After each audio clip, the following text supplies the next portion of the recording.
교회 여러분 반갑습니다. 반갑습니다. 한 주간 잘 지내셨습니까? 네, 우리 앞뒤에 있는 성도들하고 인사 나누겠습니다. 반갑습니다. 네, 감사합니다. 우리 이제 마음을 모아서 사도신경으로 신앙 고백하겠습니다. 전능하사 천지를 만드신 하나님 아버지를 내가 믿사오며 그 외아들 우리 주 예수 그리스도를 믿사오니 이는 성령으로 잉태하사 동정녀 마리아에게 나시고 본디오 빌라도에게 고난을 받으사 십자가에 못 박혀 죽으시고 장사한 지 사흘 만에 죽은 자 가운데서 다시 살아나시며 하늘에 오르사 전능하신 하나님 우편에 앉아 계시다가 저리로서 산자와 죽은 자를 심판하러 오시리라. 성령을 믿사오며 거룩한 공회와 성도가 서로 교통하는 것과 죄를 사하여 주시는 것과 몸이 다시 사는 것과 영원히 사는 것을 믿사옵나이다. 아멘. 아멘. 우리 함께 찬양하겠습니다. 하나님이 말씀하시기를 함께 찬양하겠습니다.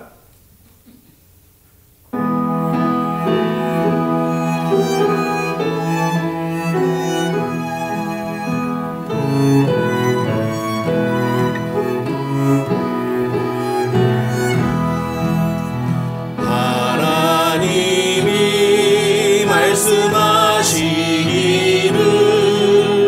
내 마음을 바치어라.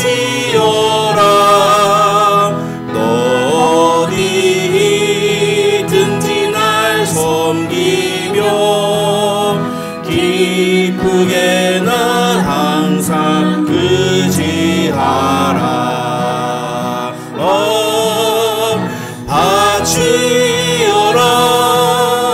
내 마음을 주께서 나에게 이르시네. 캄캄한 죄에서 불러내신 주께서 늘 인도하시리라. 구주께서 말씀하시기를 내 마음을 나에게 다 바치고 사악한 죄에서 벗어나면 나 어찌 널 구원 않겠느냐.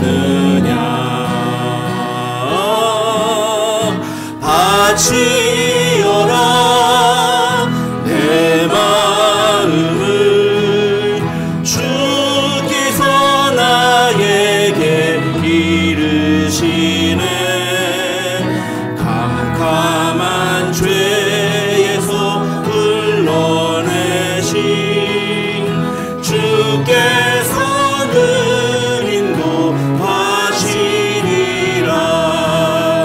성령께서 말씀하시기를 가진 바 모든 것 다 맡기고 내 맘도 기쁘게 바치어라. 풍성한 은혜를 더하리라. 바치어라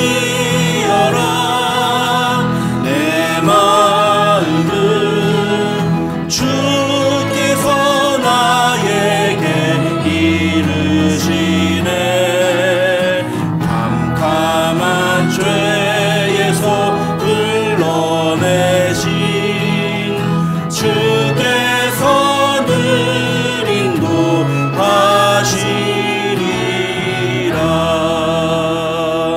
아멘.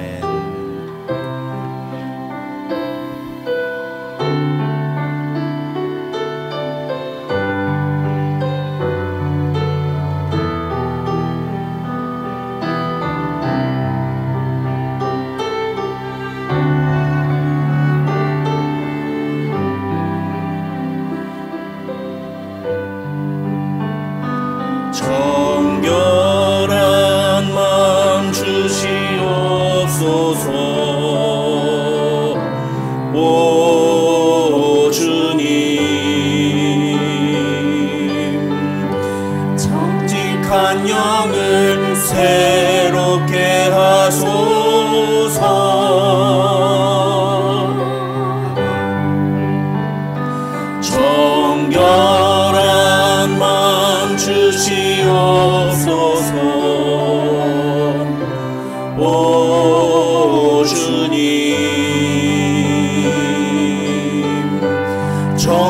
정직한 영을 새롭게 하소서.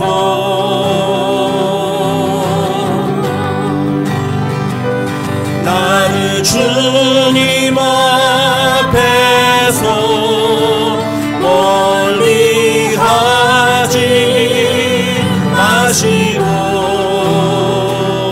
주의 성령을 거두지 마옵소서.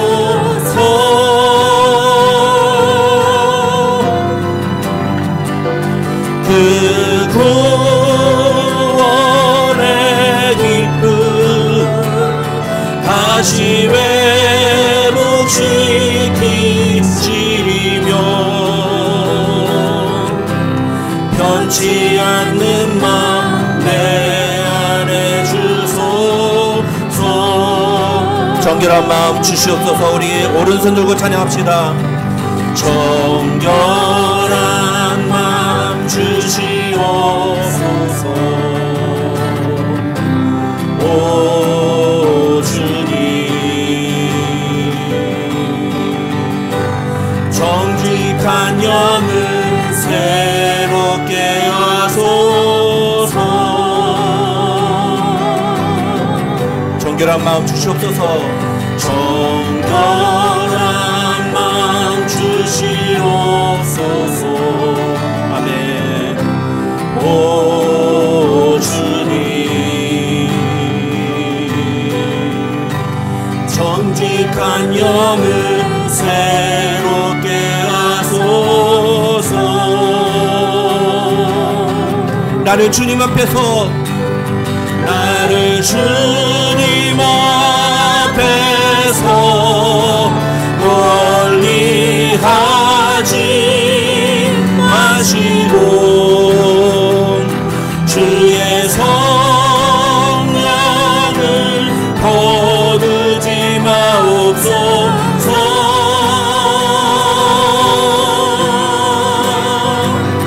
그 구원의 기쁨 다시 회복시키시고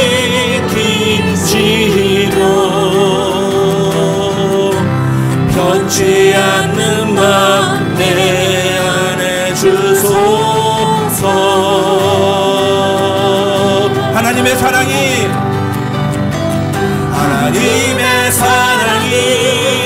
영원히 함께하니 십자가의 길을 걷는 자에게 순교자의 삶을 사는 이에게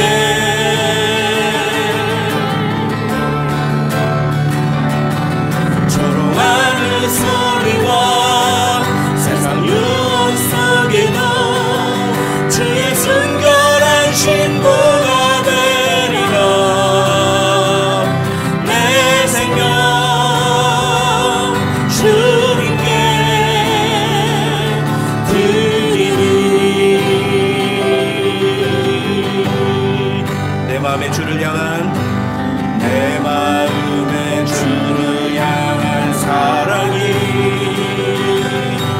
나의 말엔 주가 주신 진리로 나의 눈에 주의 눈밑에 보주소서.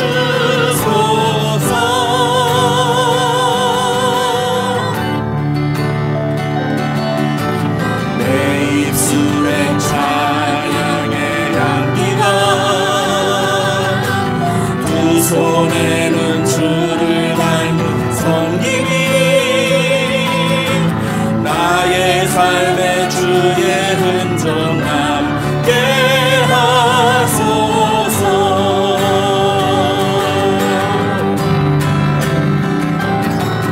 하나님의 사랑이 영원히 함께하니 십자가의 길을 걷는 자에게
이 시간 우리 함께 기도하겠습니다. 이 시간 기도할 때 하나님 그렇습니다.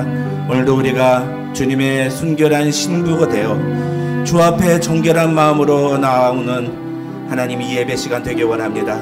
우리의 몸과 마음을 받아주시고 우리가 주님 앞에 주님이 받으실 만한 예배를 드리는 예배자들이 되게 하옵소서. 우리 함께 같이 마음 모아 같이 기도하겠습니다. 다 같이 기도합니다.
Let us pray. Thank you for bringing us together to this church today. Lord, open our hearts to receive the message you have for us today. Let the sermon that Pastor speaks not only be something we hear, but something that we apply to in our daily lives.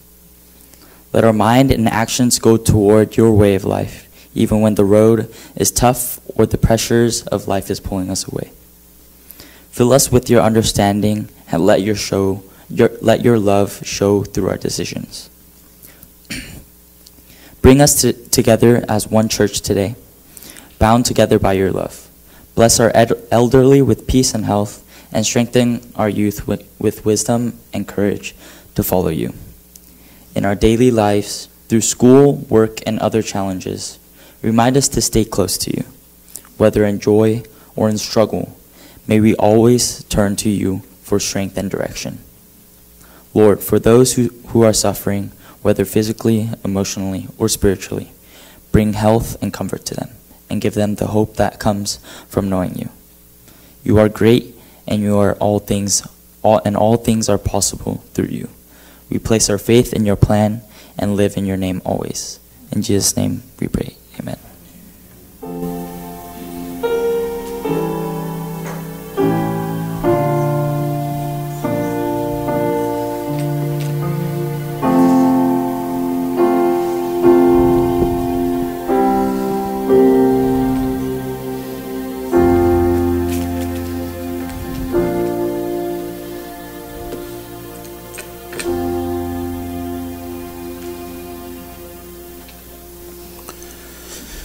오늘 우리 주시는 하나님의 말씀은 열왕기상 11장 1절부터 13절까지의 말씀입니다. 열왕기상 11장 1절부터 13절까지 말씀 우리 한 목소리로 함께 읽도록 하겠습니다. 열왕기상 11장 1절부터 13절입니다. 시작. 솔로몬 왕이 바로의 딸 외에 이방의 많은 여인을 사랑하였으니 곧 모압과 암몬과 에돔과 시돈과 헷 여인이라. 여호와께서 일찍이 이 여러 백성에 대하여 이스라엘 자손에게 말씀하시기를 너희는 그들과 서로 통혼하지 말며 그들도 너희와 서로 통혼하게 하지 말라. 그들이 반드시 너희의 마음을 돌려 그들의 신들을 따르게 하리라 하셨으나 솔로몬이 그들을 사랑하였더라. 왕은 후궁이 700명이요 첩이 300명이라. 그의 여인들이 왕의 마음을 돌아서게 하였더라. 솔로몬의 나이가 많을 때에 그의 여인들이 다른 신들을 따르게 하였으므로 왕의 마음이 그의 아버지 다윗의 마음과 같지 아니하여 그의 하나님 여호와 앞에 온전하지 못하였으니 이는 시돈 사람의 여신 아스다롯을 따르고 암몬 사람의 가증한 밀곰을 따름이라.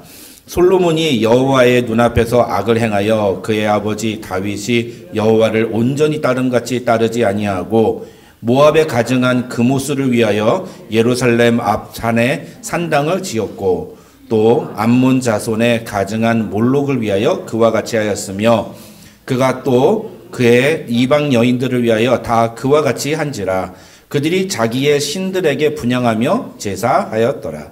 솔로몬이 마음을 돌려 이스라엘의 하나님 여호와를 떠남으로 여호와께서 그에게 진노하시니라. 여호와께서 일찍이 2번이나 그에게 나타나시고 이 일에 대하여 명령하사 다른 신을 따르지 말라 하셨으나 그가 여호와의 명령을 지키지 않았으므로 여호와께서 솔로몬에게 말씀하시되 내게 이러한 일이 있었고 또 네가 내 언약과 내가 네게 명령한 법도를 지키지 아니하였으니 내가 반드시 이 나라를 네게서 빼앗아 네 신하에게 주리라. 그러나 네 아버지 다윗을 위하여 네 세대에는 이 일을 행하지 아니하고 네 아들의 손에서 빼앗으려니와 오직 내가 이 나라를 다 빼앗지 아니하고 내 종 다윗과 내가 택한 예루살렘을 위하여 한 지파를 내 아들에게 주리라 하셨더라. 아멘. 아멘.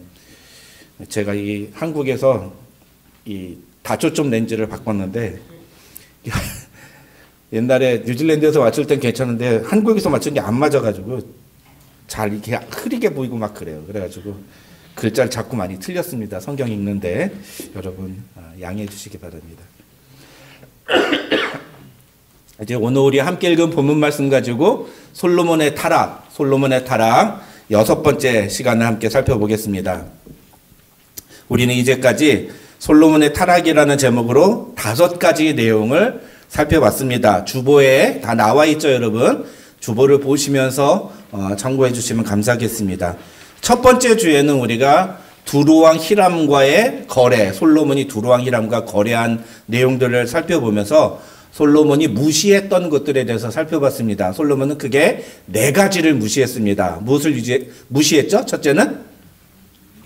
첫째는 율법을 무시했습니다. 율법. 그렇죠? 두 번째는 하나님과의 언약 관계를 무시했습니다. 하나님과의 언약 관계를. 세 번째는 무엇을 무시했습니까? 하나님이 주신 축복의 가치를 무시했습니다. 네 번째는 왕으로서의 책임과 의무를 무시했습니다. 예. 그 내용이 기억이 안 나시면 우리 유튜브에 있는 우리 첫 번째 솔로몬의 타락 첫 번째 설교 다시 한번 들으시기 바랍니다. 두 번째 주에는 우리가 뭘 다뤘죠? 솔로몬이 잊어버렸던 것, 망각했던 것을 살펴봤습니다. forget 했던 것. 어떤 걸 잊어버렸습니까? 첫 번째는 이스라엘 백성들이 항상 가지고 있어야 할 출애굽의 해방 정신. 예. 우리가 노예였던 이스라엘 백성들도 노예였다는 것을 기억하고 그래서 노예로 있는 가나안 주민들을 너그럽고 관대하게 대해야 된다라는 것. 예. 개구리 올챙이 쪽을 기억해야 된다. 근데 그걸 잊어버리고 솔로몬은 이 가나안 주민들을 노역으로 동원했다. 내용 기억나시죠? 그 다음에 두 번째 뭡니까? 하나님의 보호하심과 인도하심을 잊어버린 거예요. 그렇죠? 이스라엘이라는 나라는 하나님이 보호하시고 하나님이 책임지시는 나라인데 그걸 잊어버린 거죠. 그래서 자기가 노력을 해서 자기의 방법으로 이스라엘이라는 나라를 보호하고 책임지려고 그렇게 했다는 것. 그게 솔로몬이 영적으로 타락해가는 두 번째 모습이었습니다.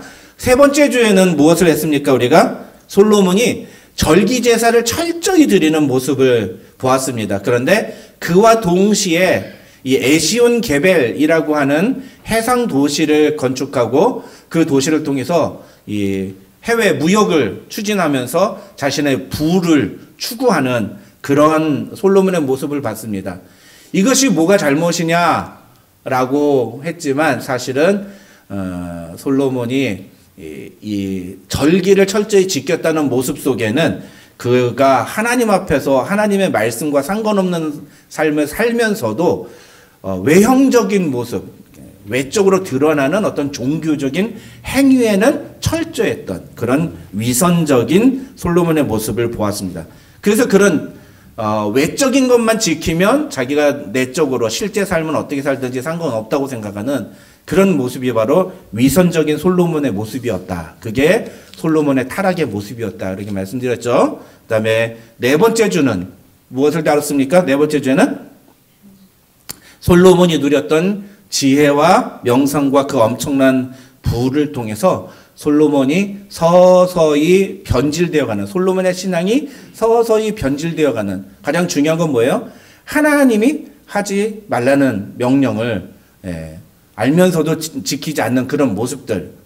그 이제 다섯 번째, 군사와 경제력의 극대화로 이어지면서 이제 우리가 네 번째 주와 다섯 번째 주에서 솔로몬의 어떤 그 신앙이 점차적으로 변질되어져 가는 모습을 우리가 살펴봤습니다.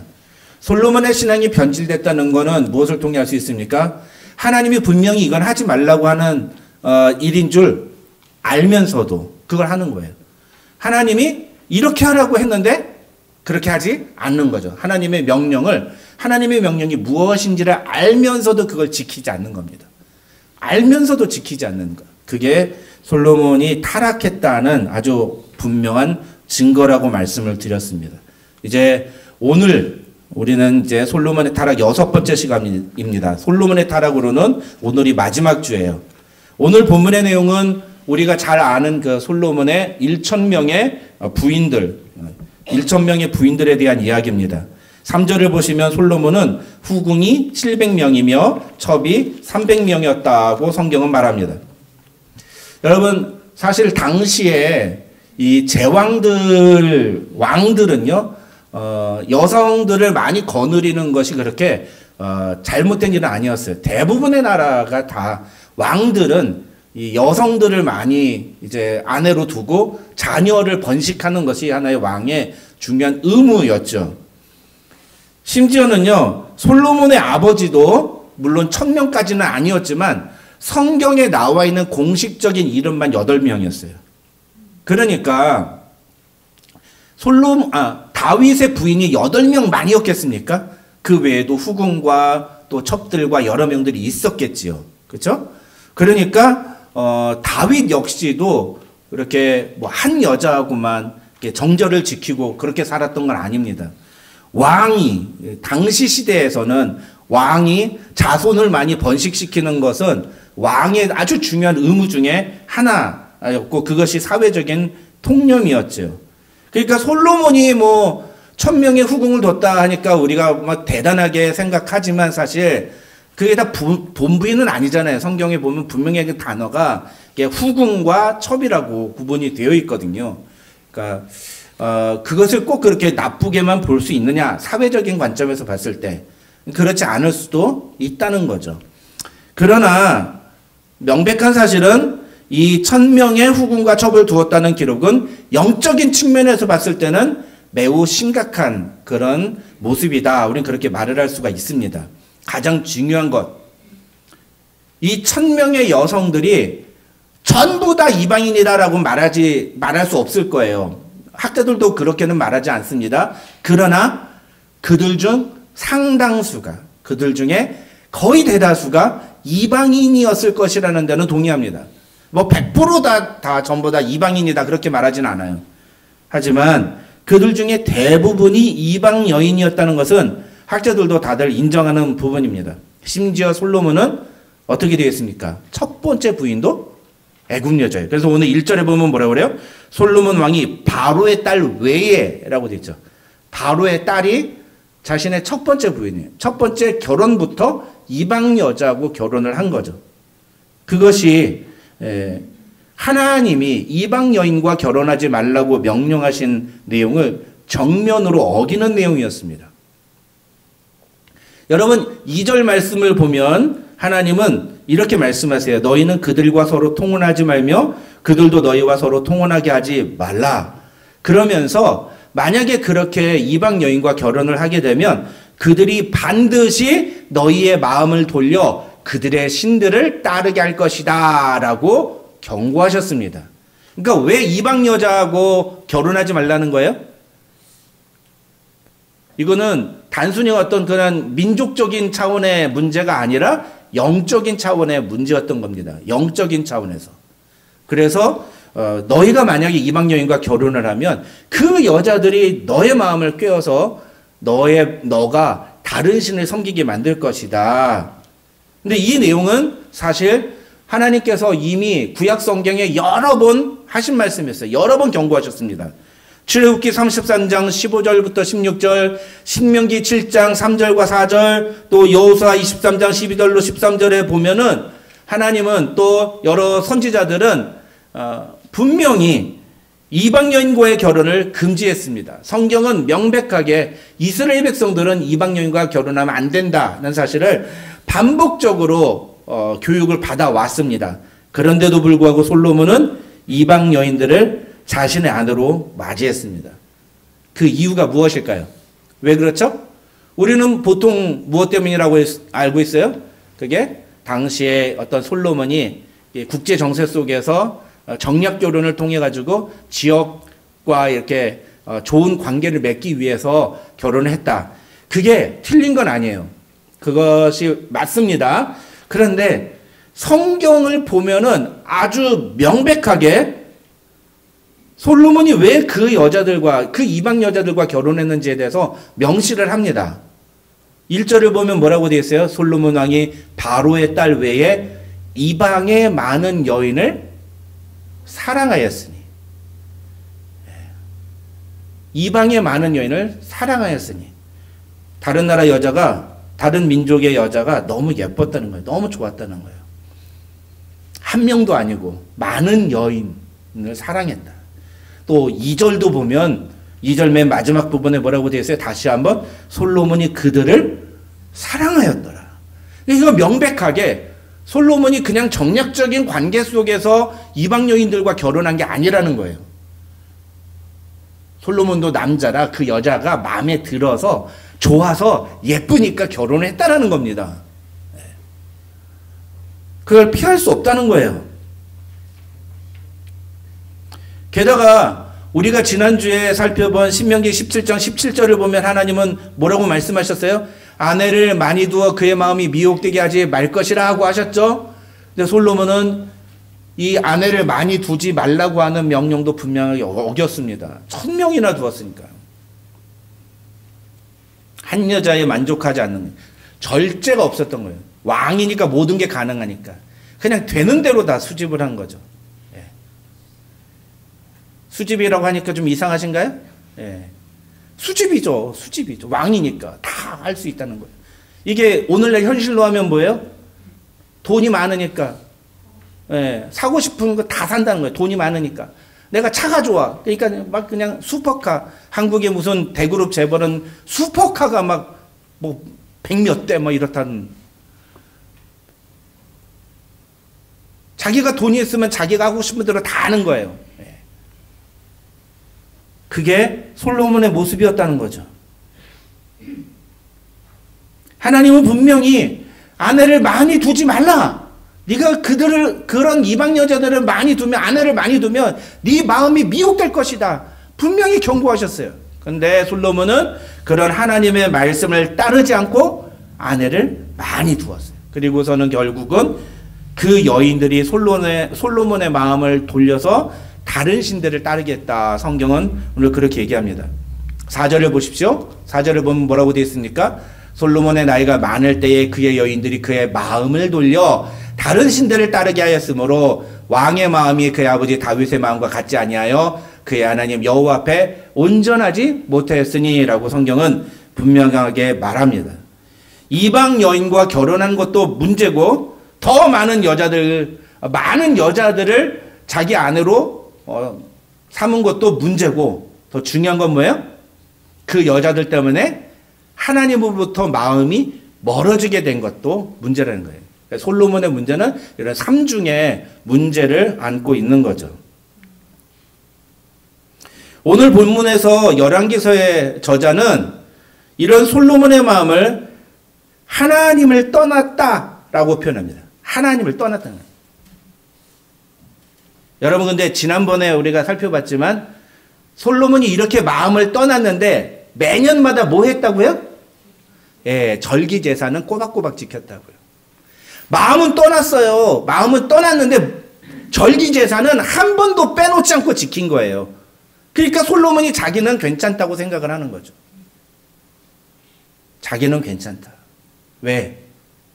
나는 절기지사 꼬박꼬박 잘 참석하니까.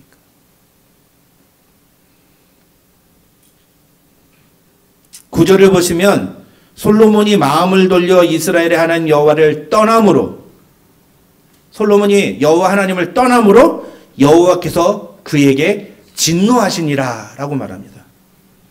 그리고 6절과 7절, 8절을 보면 그러한 솔로몬의 행동이 자세하게 기록되어 있습니다. 여러분 6절, 7절, 8절을 우리 다시 한번 자막을 보면서 같이 읽겠습니다. 시작.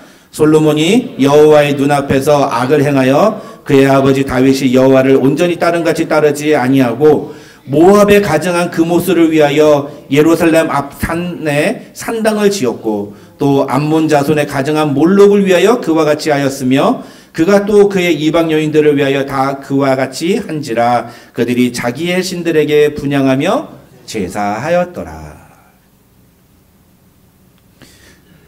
하나님에게서 마음이 떠난 솔로몬은 이제 갈 때까지 가버린 거예요. 그래서 우상 숭배하는 자리에까지 적극적으로 가담을 합니다.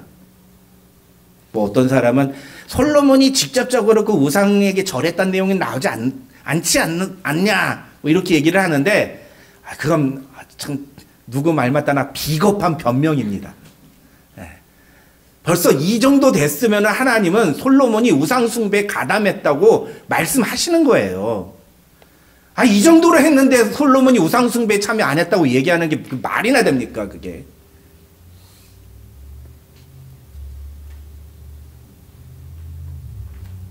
예루살렘 성전이 바로 보이는 산 앞에다가 그모스와 몰록을 위한 산당을 지어놓고 어떤 학자는요 전국에 자기 1000명이나 되는 부인을 위해서 전국에 산당을 지어줬다고 얘기되어 있어요. 그게 나중에 분열왕국 시대 때 이스라엘 민족 전체가 다 우상 숭배하는 데 가담하는 그런 장소로 변질되는 거예요. 그거 다 누가 만들어줬다고요? 솔로몬이 만들어줬다고요. 솔로몬이.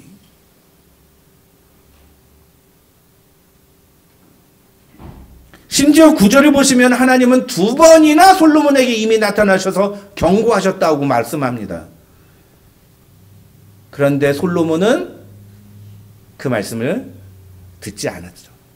그냥 우리 뭐라 보죠? 속된 말로 콧등으로 들었다는가? 귓등으로 들었다는 거? 그냥 흘려들었다는 거. 한 귀로 듣고 한 귀로 흘려버린 거예요. 하나님이 경고 메시지를 계속 보내셨는데 그게 경고라는 걸 못 알아채는 거죠. 이게 얼마나 무서운 경고의 메시지인지를 못 알아채는 겁니다. 그래서 예수님이 그런 이스라엘 백성들을 보면서 뭐냐, 이 백성은 마음이 완악하여 들어도 듣지 못하고 보아도 보지 못하고 마음으로 깨닫지 못한다 그렇게 말씀하잖아요. 솔로몬이 그런 상태에 어떤 거죠. 솔로몬은 지난주에도 말씀드렸습니다만 솔로몬은 몰라서 못한 게 아니에요. 알면서도 안 한 겁니다. 하나님이 무엇을 원하시는지 알면서도 안 한 거예요. 왜? 지 마음대로 하는 게 지 마음대로. 자기 마음대로의 신앙생활 아니에요. 자기 마음대로. 하나님의 말씀대로 하나님의 뜻대로 신앙생활하는 게 아니라 자기 방식대로 살아가는 거예요. 그게 솔로몬의 영적 타락의 본질인 거예요. 그 결과 9절을 보면 성경은 이렇게 말씀합니다. 솔로몬이 마음을 돌려 이스라엘의 하나님 여호와를 떠남으로 여호와께서 그에게 진노하시니라. 여호와께서 그에게 진노하시니라. 그리고 11절로 13절에 있는 내용은 하나님이 그 솔로몬에게 그 진노를 어떻게 표출하셨는지, 그 진노의 내용이 무엇인지가 나옵니다. 쉽게 말하면 뭐예요? 이스라엘을 둘로 쪼개겠다는 거예요. 그리고 그 나라를 너의 신하에게 주겠다. 대신에 내가 다윗하고 맺은 언약이 있으니까 그 나라를 전부 다 너 신한테 주지 않고 나머지 한쪽 아리 유다 민족, 남쪽은 솔로몬 너의 아들이 다스리도록 하겠다. 그 내용이 이제 나옵니다. 이게 다음 주에는 이제 그 내용이 나오는데 다음 주는 감사주일이라 제가 지금 다음 주에 할지 다다음 주에 할지 지금 고민 중이에요. 감사주 설교는 좀 다른 걸 해야 되지 않을까 그런 생각도 있어가지고. 어쨌든 그런 내용이 오늘 본문입니다. 네. 자, 그러면 여기서 한 가지 제가 퀴즈를 내겠습니다. 솔로몬은, 이런 솔로몬, 이 6가지의 이 범죄를 저지른 이 솔로몬은 천국에 갔을까요? 아니면 지옥 갔을까요? 예? 정답입니다. 100점. 예, 몰라요. 예, 솔로몬이 천국 갔는지 지옥 갔는지 우리가 나중에 가봐야 하는 일입니다. 근데 이제 학자들에 따르면은 이제 둘로 나뉘죠. 이게 어떻게 나뉘느냐. 그래서 우리가 어떤 신학에 서 있느냐가 되게 중요한 거예요. 특히 이제 솔로몬의 예가 아주 단편적인 예인데, 알미니안주의자들, 그러니까 감리교회에서 파생되어 온 성결교회나 뭐 순복음교회나 이런 교단들은 이제 이 솔로몬은 결국은 이런 죄 때문에 회개하지 않고 죽어서 지옥 갔다, 이렇게 봅니다. 학자들은 그렇게 해요. 목사님들은 그렇게 얘기 안 하는 분들도 있는데, 알미니안주의의 학자들은 전통적으로 그렇게 해석을 합니다. 그러면서 성경에 어디 솔로몬이 회개했다는 내용이 나오냐? 솔로몬은 회개했다는 내용이 나오지 않는다. 그러니까 솔로몬은 지옥 갔다, 이렇게 봅니다. 반면에 우리 교회가 추구하는 이 장로교단 같은 경우는 아니다. 솔로몬은 천국 갔다. 왜? 다윗 언약에 의해 가지고 솔로몬도 그 다윗 언약 속에 포함되어 있는 백성이다. 그리고 솔로몬이 회개 안 했다고 그러는데 아니다. 전도서가 솔로몬이 말년에 자신의 인생을 돌아보면서 회개하면서 쓴 글이다. 이렇게 해석을 합니다.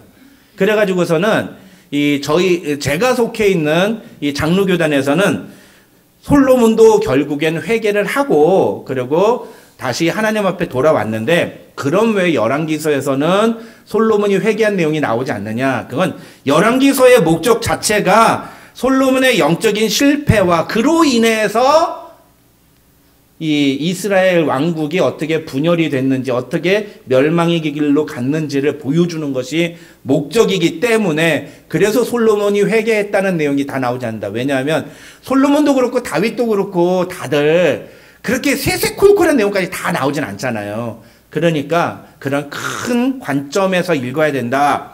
어쨌든 솔로몬은 회개함으로 천국 갔다. 이렇게 주장하는 게 이제 장로교단 신학자들의 주장이에요.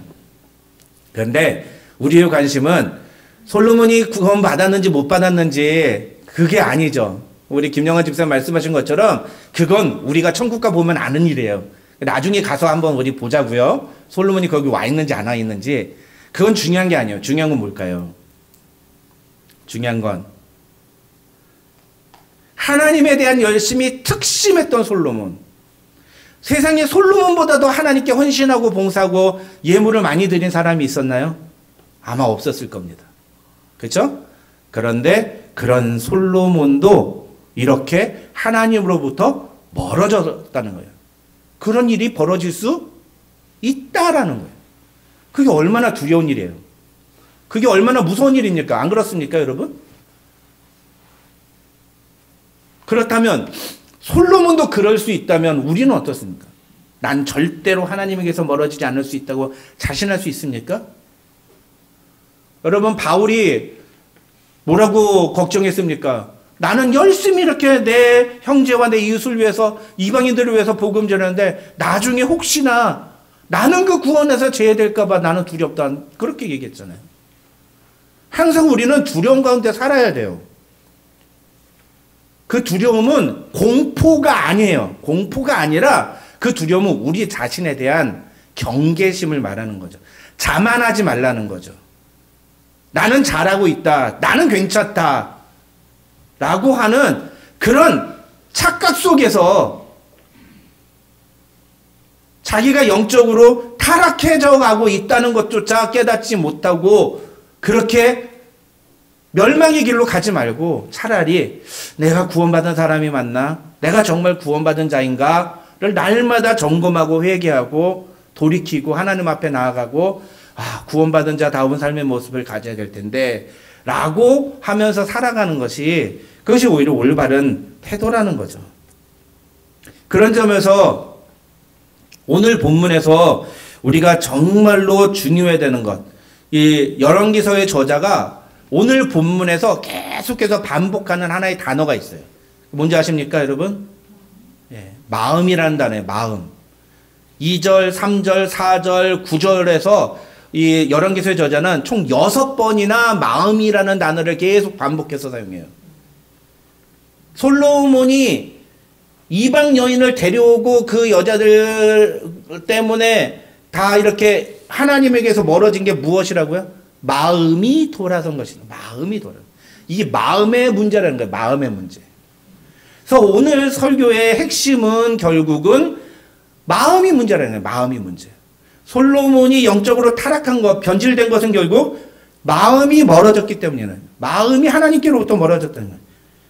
내가 하나님을 위해서 위대한 일을 했고 내가 엄청난 일을 했어도 우리의 마음이 순간 멀어지면 우리도 얼마든지 솔로몬처럼 하나님을 떠날 수 있다라고 하는 경계심을 가지고 살아야 한다는 거죠. 여러분, 근데 솔로몬의 마음이 하나님으로부터 멀어지게 된 원인이 무엇이라고 성경이 말합니까? 그게 바로 1000명의 여인들이에요. 여자. 1000명의 여인들 때문에 솔로몬은 마음이 하나님께서부터 멀어졌다는 겁니다. 이 1000명의 여인들을 성경은 뭐라고 표현합니까? 솔로몬이 사랑한 여인들을. 솔로몬이 사랑한 여인들. 다시 말해서 솔로몬이 하나님보다 이 여자들을 더 사랑함으로써 하나님에게서 멀어졌다는 거예요. 무슨 말입니까? 솔로몬은 여자에게 마음이 뺏겨서 하나님으로부터 멀어졌다는 겁니다. 여러분, 우리도 솔로몬과 다르지 않습니다. 우리도 마음을 지키지 않으면 얼마든지 예수님에게서 멀어질 수 있어요. 예수님은 그걸 마태복음 6장 24절에서 분명히 경고하셨습니다. 다 같이 마태복음 6장 24절 다 같이 읽겠습니다. 시작. 한 사람이 두 주인을 섬기지 못할 것이니 혹 이를 미워하고 저를 사랑하거나 혹 이를 중히 여기고 저를 경히 여김이라. 너희가 하나님과 재물을 겸하여 섬기지 못하느니라 라고 했죠. 솔로몬은 어떤 케이스예요? 솔로몬은 저기 재물에 여자가 들어간 거예요. 하나님과 여자를 겸하여 섬기지 못하느니라.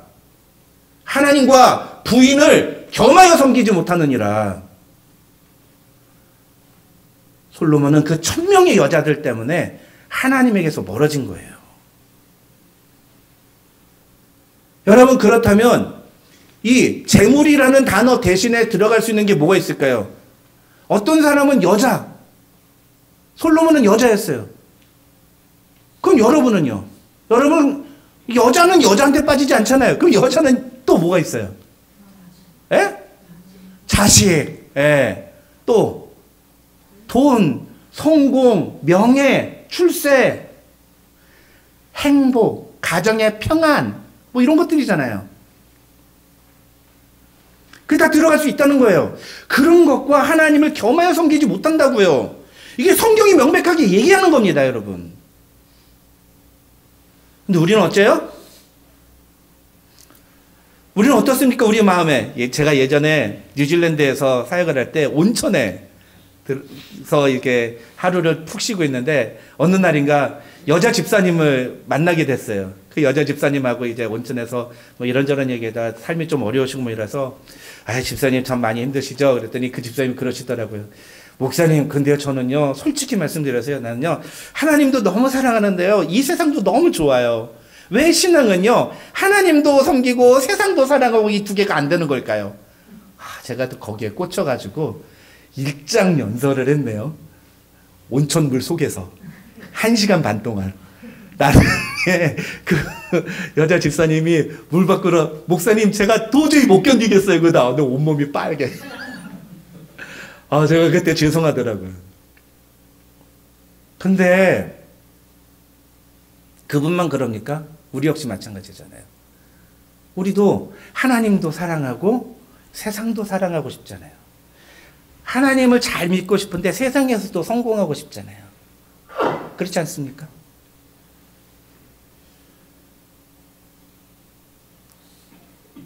그러니까 우리의 마음을 예수님에게서 멀어지게 만드는 게 무엇인가, 그걸 우리는 알아야 돼요. 내 마음을 빼앗는 게 예수님으로부터 내 마음을 빼앗는 게 무엇인가? 그걸 우리 알아야 돼요. 솔로몬이 쓴 잠언에 이런 내용이 나온다는 게 참 아이러니한데 어쨌든 솔로몬이 잠언 4장 23절에서 이렇게 말했어요. 모든 지킬 만한 것 중에 더욱 네 마음을 지키라. 생명의 근원이 이에서 남이니라. 그걸 아는 놈이 그래. 모든 지킬 만한 것보다 네 마음을 지켜라. 네 마음을 지켜라. 결국 삶의 모든 방향은 마음에서부터 시작되기 때문에 우리의 마음을 지키는 것이 굉장히 중요합니다. 여러분 우리의 신앙도 마찬가지죠. 로마서 10장 9절 10절을 보면 바울이 뭐라고 말합니까? 네가 만일 네 입으로 예수를 주로 시인하며 또 하나님이 그를 죽은 자 가운데서 살리신 것을 어떻게 믿으면? 마음에 믿으면 어떻게 된다? 구원을 받으리라. 마음에 믿어야 돼요, 여러분. 마음에 믿어야 됩니다. 그러면서 그 뒤에 뭐라고요? 사람이 마음으로 믿어 의에 이르고 입으로 시인하여 구원에 이르느니라. 여러분 그래서 여기서 입으로 시인한다는 게 뭐라고 그랬습니까?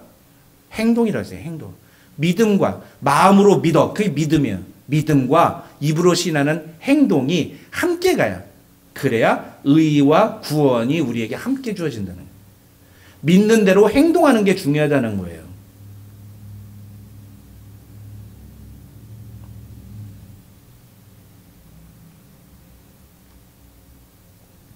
뿐만 아니라 우리가 신앙생활에서 보여주는 여러 가지 태도들도 결국 우리의 마음의 상태를 보여주는 것임을 예수님은 말씀하셨어요. 어디서요? 마태복음 13장으로 나오는 4가지 밭의 비유. 예. 길가, 돌밭, 가시떨기, 옥토, 좋은 밭. 그 4가지 밭의 비유. 여기 이렇게 점차 변하는 게 아니라고 했습니다. 요 밭은 그 사람이 갖고 있는 현재 상태의 마음의 상태를 보여주는 거예요. 예. 이게 변화되는 게 아니에요. 그래서 우리는요, 나는 지금 어떤 상태인가를 이 4가지 밭을 통해서 확인할 수 있어요. 내가 지금 삶에서 보여주는 행동들이 특히 여기서 씨를 던진다. 씨를 던지는 게 그 씨가 뭐라고 그랬습니까? 예, 하나님의 말씀. 누가복음에 보면 이게 하나님의 말씀이라고 했어요. 씨는 하나님의 말씀이다. 하나님의 말씀을 들었을 때 그 말씀에 우리가 어떤 반응을 보이느냐가 지금 내 마음의 상태가 어떤지를 보여주는 것이라고요. 그러면서 누가복음 8장 15절에서 예수님 뭐라고 말씀하십니까? 좋은 땅에 있다는 것, 30배, 60배, 100배의 결실을 맺는다는 것은 착하고 좋은 마음으로 말씀을 듣고 지키어 인내로 결실하는 자니라. 사랑하는 성도 여러분, 저와 여러분 모두 다 이렇게 좋은 마음을 가진 성도들이 되시기를 주님의 이름으로 축원합니다. 이게 어떻다고요? 말씀을 듣고 지키어 인내로 결실을 한다는 거죠. 그게 뭐라고요? 좋은 땅과 같다. 좋은 땅과. 그게 뭐라고요? 좋은 마음이라고. 좋은 마음. 좋은 마음으로 말씀을 받는 것이라고요. 여러분 신명기 6장 5절은 우리에게 마음을 다하고 뜻을 다하고 힘을 다하여 내 하나님 여호와를 사랑하라고 말씀하십니다. 마태복음 22장 37절에서 예수님은 이 말씀을 인용하시면서 이것이 크고 첫째 되는 계명이라고 말씀하셨어요. 마음을 다하고 뜻을 다하고 힘을 다해서 하나님을 사랑해요. 여러분 정말 마음을 다하여 하나님을 사랑하십니까? 아니면 내가 할 수 있는 만큼만 하나님을 사랑하십니까? 많은 분들이 그래요. 자기가 할 수 있는 만큼만 하는 거지. 성경에 어디 그렇게 돼 있어요? 성경에 어디 그렇게 돼 있어요? 마음을 다하라고 돼 있지.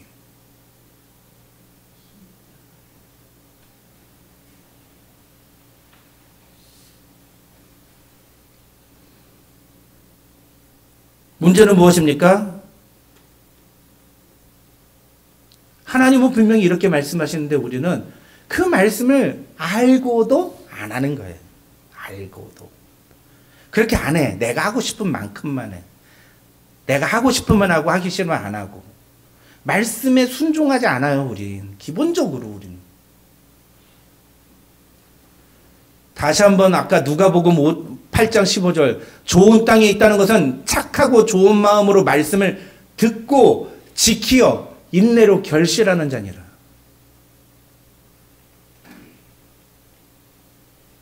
우리의 마음이 좋은 땅이 되는 게 무엇입니까? 마음을 다해서 하나님을 사랑하고 내 이웃을 내 몸처럼 사랑하는 거예요. 하나님은 우리에게 이렇게 말씀하셨는데 우리는 그 말씀대로 마음을 다하여 하나님을 사랑하기보단 내 마음에 하나님 아닌 다른 것을 가득 채웠다는 거죠. 그리고 그것이 마음을 이끄는 대로 따라갔다는 겁니다. 로마서 1장 8절에서 바울은 그런 상태에 대한 하나님의 선언을 이렇게 말합니다. 또한 그들이 마음에 하나님 두기를 싫어하며 하나님께서 그들을 그 상실한 마음대로 내버려 두사. 여러분 이게 얼마나 무서운 일인지 아셔야 돼요. 하나님이 내가 분명히 알아요. 양심이 있는 신앙의 양심이 있거나 적어도 신앙 양심이 아니더라도요. 양심 있는 사람이라 이게 신앙생활 내가 잘하는 게 아닌데 라고 했는데 하나님이 날 가만히 내버려 두셔. 나한테 아무 일도 일어나지 않아. 나한테 아무런 문제도 일어나지 않고 하나님이 나한테 책망 주시지도 않아. 오히려 내가 잘 돼. 그럼 우리 좋아해야 돼요? 아니란 거죠. 하나님이 내가 내 맘대로 사는데도 날 내버려 두시네. 그럴 때 이 로마서 1장 28절이 기억나야 된다고요. 그럴 때. 이거 하나님이 그냥 내버려 두시는 건데 내가 하나님을 내 마음에 두기 싫어했는데도 하나님이 나한테 경고의 메시지를 안 주시네. 하나님이 나를 내버려 두시는 건 나를 버리신 건가? 두려워해야 된다고. 두려워해야 돼요.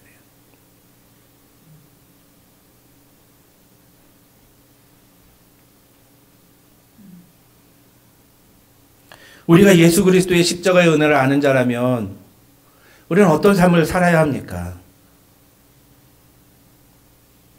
우리 마음에 무엇을 가득 채워야 할까요? 여러분의 마음에는 무엇이 가득 차 있습니까? 물론 우리가 하려고 해도 잘 되지 않는다는 거 압니다. 그건 여러분만 아니라 저 역시도 마찬가지예요. 우리의 부족함이 있는 거 알고 우리의 연약함이 있는 거 알아요. 현실적으로도 힘들고 버거운 일들이 많다는 것도 압니다.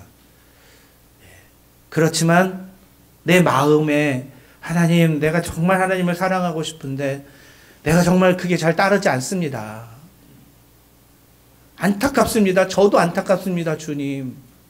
그런 안타까운 마음을 가지고 주님 앞에 나아간다면 주님이 그런 우리를 보시면서 그러게 왜 그딴 식으로 했어? 그러시겠어요? 아이고, 네가 그런 거 나도 다 안다. 그거 어떡하겠냐? 그게 인간의 한계인데 네 마음이라도 그렇게 전심으로 나를 향해 주니 고맙다. 우리 안엔 그러지 않으실까요? 오늘 설교의 핵심이 뭐예요? 마음이에요. 마음이에요. 내 마음이 정말 하나님께로 향해, 내 마음은 하나님으로 가득 차 있는가? 혹시 하나님을 향한 나의 마음을 되돌리는 다른 무엇이 있지 않은가? 우리 그걸 생각해 봐야 됩니다.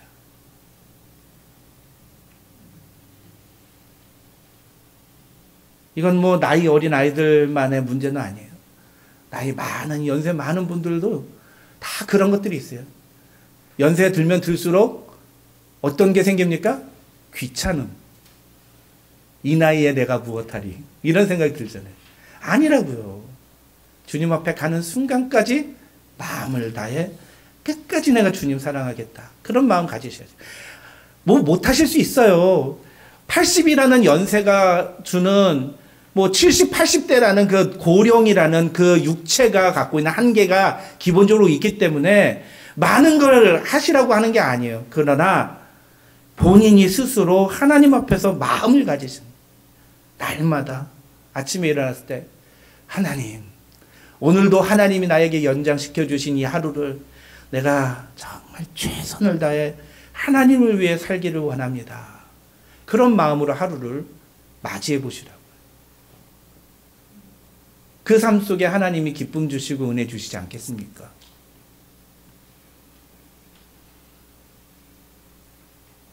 솔로몬은 분명 인류 역사상 최고의 봉헌물을 하나님께 드린 위대한 왕이었어요. 그리고 하나님께 엄청난 축복을 받았습니다. 그러나 그는 서서히 신앙이 변질되어 갔고 결국은 마음이 완전히 하나님께로부터 멀어지고 돌아서서 하나님께 준엄한 심판을 받았던 비극의 주인공이 됐습니다. 우리 역시도 내가 하나님을 위해서 어떤 일을 했다고 그 과거의 상아탑, 그 과거의 뭐죠? 화려했던 그 과거를 가지고 살지 마시고 지금 이 순간 내 마음을 다해 하나님을 사랑하고 하나님만 의지하며 살아가는 우리 성도들이 되시기를 주님의 이름으로 축원합니다. 기도하겠습니다. 하나님 아버지 감사합니다. 오늘 우리에게 귀한 말씀 주심을 감사합니다. 하나님 오늘 주신 말씀이 우리에게 참 여러 가지로 도전이 되고 경고의 말씀이 되는 것을 우리가 느낍니다. 과연 우리의 마음은 전심으로 하나님을 향해 있는지, 우리는 매일 날마다 주님께로 나아가고 있는지 우리 자신을 돌아보는 이 아침이 되게 하시고 우리의 나머지 삶이 정말 하나님께로 향하는 그런 인생이 될 수 있도록 하나님 우리를 붙들어 주시옵소서. 우리 안에 계신 성령께서 이끄시는 대로 순종하는 자가 되게 하시고 그 말씀의 씨앗이 우리의 마음밭에 심겨져서 그 말씀대로 지키어 행함으로 인내로 결실하는 귀한 성도들 될 수 있도록 하나님 축복하여 주시옵소서. 예수님의 이름으로 기도드립니다. 아멘. 교회 소식 알려드립니다. 주보를 참조해 주시기 바랍니다. 다음 주일은 우리 추수감사 주일입니다. 우리 추수감사 주일은 전통적으로 우리 성도들께서 각 가정에서 조금씩 이렇게 과일이나 혹은 채소나 이렇게 가져오시면 앞에 강단 장식합니다. 원래 올해는 그거 안 하려고 했는데 올해도 하기로 했어요. 그래가지고 뭐 많은 걸 가져오시진 않으셔도 되고요. 조그마한 거 하나씩 정도 가져오셔서 여기다 놓으시면 우리가 또 그거 가지고 또 우리가 다음 주일에 또 함께 교제하고 하나님의 은혜를 나누었으면 좋겠습니다.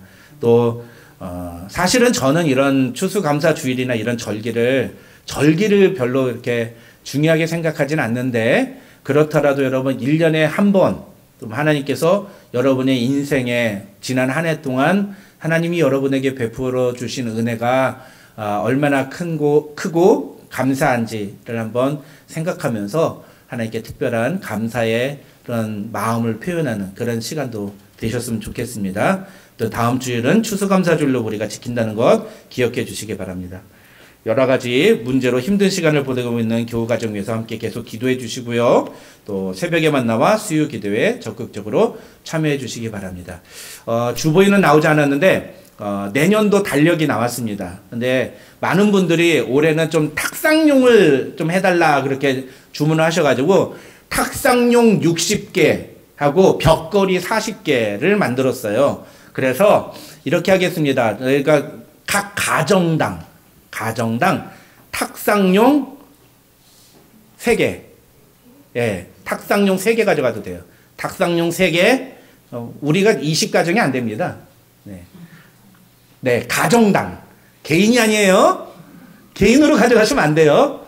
여기 옥대한 장로님 15개 가져가면 안 돼요. 3개입니다. 3개. 3개. 예, 3개. 그 다음에 벽걸이는 2개. 예.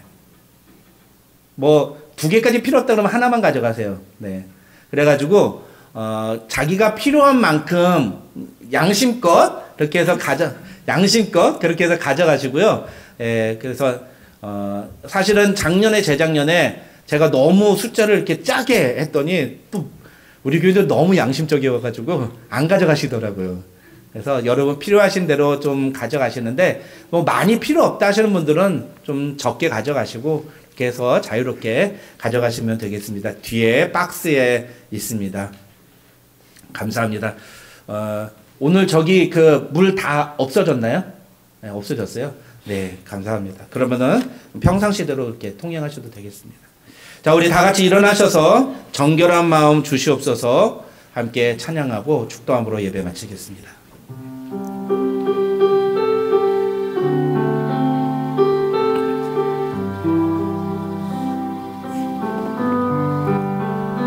정결한 마음 주시옵소서. 오 주님, 편직한 영을 새롭게 하소서. 정결한 마음 주시옵소서.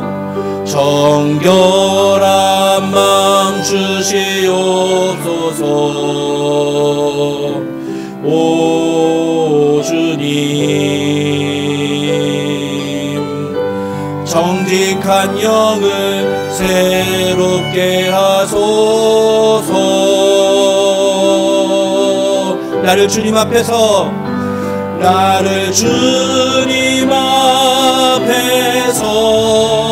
멀리 하지 마시고 주의 성령을 거두지 마옵소서.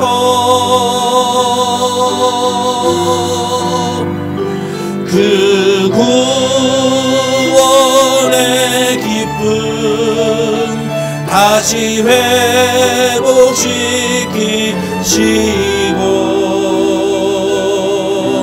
변치 않는 마음 내 안에 주소서. 이 시간 우리 함께 기도하겠습니다. 이 시간 기도하면서 우리 말씀을 생각하면서 우리의 마음을 주님 앞에 드리기 원합니다. 하나님, 정결한 마음을 주시옵소서. 주의 성령을 거두지 마시고 정직한 영을 새롭게 하여 주시옵소서. 구원의 기쁨이 나에게서 날마다 넘쳐나게 하여 주시옵소서. 우리 그렇게 함께 같이 기도하도록 하겠습니다. 다 같이 기도합니다. 아버지 하나님, 오늘 주신 말씀을 통하여 우리들이 정말 우리의 마음을 돌아보고 우리의 마음이 진심으로 하나님을 향해 있는지 우리 자신을 돌아보는 이 아침에 되게 하여 주시고, 오늘 말씀을 그냥 흘려보내는 것이 아니라 우리의 마음에 새기고 그 마음이 정말 지킨 그 마음에 하나님이 주시는 그 깨달음대로 지키고 열매 맺는 그런 성도들이 될 수 있도록 하나님 도와 주시옵소서. 아버지 하나님, 우리가 정말 외식적인 형식적인 것에 만족하고 그래서 내가 마치 신앙생활을 잘하고 있는 것처럼 착각하고 그렇게 안위하게 살아가는 인생이 되지 말게 하시고, 매일마다 우리의 마음을 돌아보고 나의 마음이 온전히 주님께로 향해 있는지를 돌아보므로 하나님 아버지, 우리가 주님의 뜻을 따라 살아가기로 결단하는 하나님의 사람들이 될 수 있도록 하나님 도와주시옵소서. 아버지 하나님, 불쌍히 여겨주옵소서. 아버지 하나님, 긍휼히 여겨주시옵소서. 아버지 하나님, 긍휼히 여겨주시옵소서. 저희 오늘 주신 말씀을 지적도 도와주시옵소서. 하나님 아버지, 감사합니다. 오늘도 우리에게 귀한 예배 자리 허락해 주시고 이 예배를 통해 하나님이 우리에게 주시는 귀한 말씀을 듣게 해주시니 참 감사합니다. 하나님, 우리가 하나님을 위해 했던 어떤 일들에 만족하고 거기서 머물러 있는 신앙인이 아니라 매일마다 우리의 마음을 주님께로 내어드리며 우리의 마음 가운데 예수 그리스도를 우리의 마음의 중심에 모시고 날마다 그 뜻대로 살아가는 하나님의 사람들이 되게 하여 주시옵소서. 형식적으로 교회에만 나오는 겉만 번지르한 신앙인이 아니라 제자로 부름 받았사오니 이 땅에서 제자로 살아가는 그리스도인들이 되게 하여 주시고, 세상 속에서 세상 사람들에게, 불신자들에게 예수 믿는 사람이 어떤 모습인지를 명확하게 보여주는 우리 은혜와 진리 장로교회 성도들이 되게 하여 주시옵소서. 하나님, 그래요 우리의 모습을 통해 복음이 전파되게 하시고 우리의 모습을 통해 아니라고 나태했던 사람들이 주님께로 돌아오는 역사가 일어나도록 하나님 붙들어 주시옵소서.